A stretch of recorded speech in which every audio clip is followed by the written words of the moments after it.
I'm Duan. Welcome to PD Tech for another professional guide. And I'm Peter.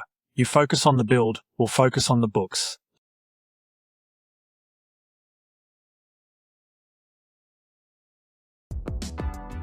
The chart of accounts helps you categorize money coming and going from your business.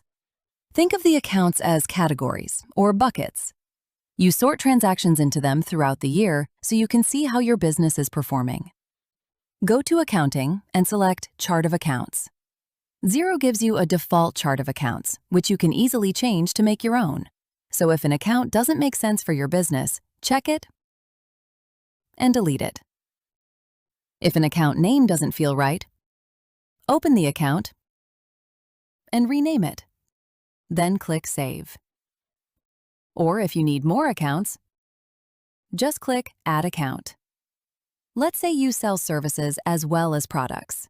Click Type to identify the transactions as revenue, expenses, assets, liabilities, or equity. In this case, it'd be revenue. When choosing a code, you can go for a number that fits with similar account types. For example, income accounts start with the same number. Add the account name, a description, and click Save. As you do business, Xero records transactions and prompts you to assign them to an account from your chart. It'll even offer smart suggestions to help you organize things faster.